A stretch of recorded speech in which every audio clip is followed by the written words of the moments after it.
ఈవాంక తోక పట్టుకొని తిరిగినటువంటి గత బీఆర్ఎస్ నాయకుడు మరి వాళ్ళు వచ్చినప్పుడు ఈవాంక ఆ వంకలు వచ్చినప్పుడు మీరు ఎలాంటి సంస్కృతిని సాంప్రదాయాన్ని పాటించారో ఒకసారి గుండెల మీద చేసుకొని చెప్పాలి. ఈరోజు నిన్న జరిగినటువంటి సంఘటనలో 33 మంది కంటెస్టెంట్స్ వస్తే 32 మంది వాళ్ళ కాళ్ళు వాళ్ళు కడుక్కొని మరి గుళ్ళోకు రావడం జరిగింది. ఇవాళ మన ఇళ్లలోకి కానీ గుళ్ళల్లోకి కానీ ఎవరైనా వచ్చినప్పుడు కాళ్ళను శుభ్రం చేసుకొని రావడం మన సాంప్రదాయం. ముఖ్యంగా గిరిజన ప్రాంతాల్లో మరి కాళ్లకు నీళ్లు ఇవ్వడం, కాళ్ళు కడుక్కున్నాక ఇళ్లలోకి రావడం మా సాంప్రదాయం. ఆ సాంప్రదాయాన్ని మేము పాటించడం జరిగింది. అందులో ఒక్క అమ్మాయి ఎవరో ఆమె ఈవెంట్ మేనేజ్మెంట్ నుంచి వచ్చినటువంటి ఒక అమ్మాయి కాళ్లకు నీళ్లు పోసి ఏదో చేస్తే అది తెలంగాణ ప్రభుత్వమే చేసిందని మొత్తం ప్రభుత్వాన్ని నిస్సిగ్గుగా అబద్దాలను వాడుకుంటా ఉన్నారు.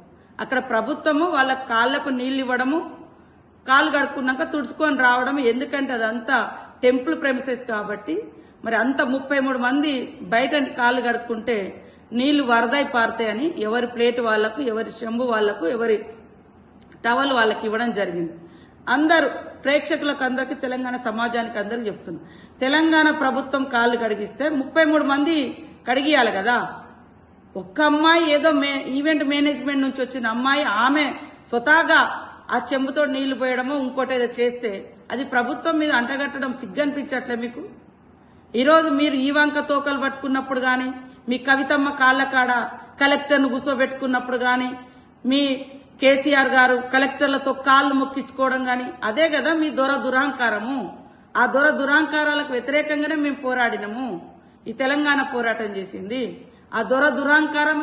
ఇప్పుడు మీకు అధికారం పోయిన తర్వాత ఆత్మీయతను, ఆలింగనాన్ని, ప్రేమను కూడా మరి ఏదో తెలంగాణ సెంటిమెంట్ను అడ్డం పెట్టుకొని మీరు తెలంగాణను తాకట్టు పెట్టిరని, తెలంగాణను ఇంకేదో చేసిరని, తెలంగాణ గౌరవం గురించి, తెలంగాణ ఆత్మగౌరవం గురించి మాట్లాడే నైతిక అర్హత మీకుందా? తెలంగాణ పేరెత్తే నైతిక అర్హత మీకుందా? తెలంగాణ పార్టీ పేరే మీ అధికారం కోసం దేశవ్యాప్తంగా మీ అధికారాన్ని విస్తరింపజేయాలనే మరి లక్ష్యంతో తెలంగాణ పేరే లేకుండా మీ పార్టీలో తీసేసుకున్న గనులు మీరు. దానికి తోడు ఈ మధ్య కాలంలో మరీ సబితా ఇంద్రారెడ్డి గారు మా ములుగు మీద పచ్చి అబద్దాలకు అంబాసిడర్ గా మారింది. ఆమె హయాంలో ఏం మానవత్వం చూపించిందో చాలా మందికి తెలుసు. ఆమె మంత్రిగా ఉన్నప్పుడు ఎంతమందిని ఏ రకంగా చేసిందో అందరికీ తెలుసు. ఇవాళ వాస్తవాలు మాట్లాడు, అబద్దాలు మాట్లాడే 33 మంది ఆడ కంటెస్టెంట్స్ లైన్ లో కూర్చున్నారు. ఎవరి కాళ్ళు వాళ్ళు కడుక్కున్నారు. వచ్చినటువంటి అమ్మాయి తను అత్యుత్సాహంతో ఆమె చేసిన పనికి ప్రభుత్వం అనడానికి సిగ్గనిపించట్లే మీకు?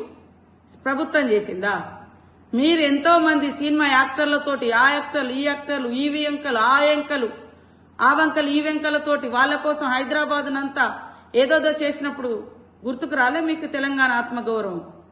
ఈరోజు తప్పుడు మాటలు బంద్ చేయండి. ప్రజలు ఎవరు కూడా ఊరుకోరు. కాబట్టి సబితమ్మ అబద్దాలకు అంబాసిడర్ గా మారకు. తెలంగాణ ప్రభుత్వం ఎవరి కాళ్ళు కడిగడానికి సిద్ధంగా లేదు.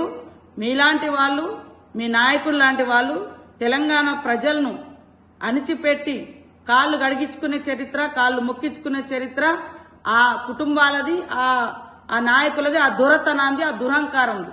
ఆ దురహంకారానికి వ్యతిరేకంగానే ఈ తెలంగాణ సమాజం తిరుగుబాటు జెండాను ఎగిరేసింది.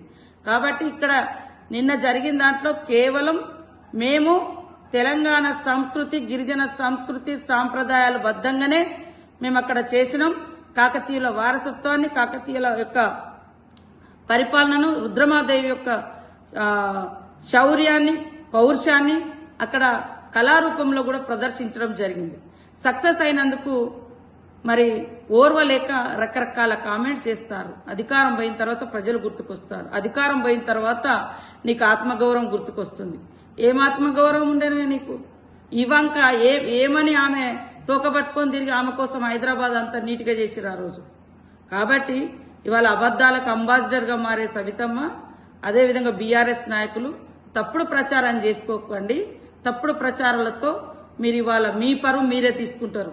32 మళ్ళీ చెప్తున్నా, 33 మందిలో ఒక అమ్మాయి, ఆమె కూడా ఆ ఈవెంట్ మేనేజ్మెంట్ నుంచి వచ్చినటువంటి అమ్మాయి ఆమె అత్యుత్సాహంగా చేసింది తప్ప ప్రభుత్వం ఎక్కడా చేయలేదు.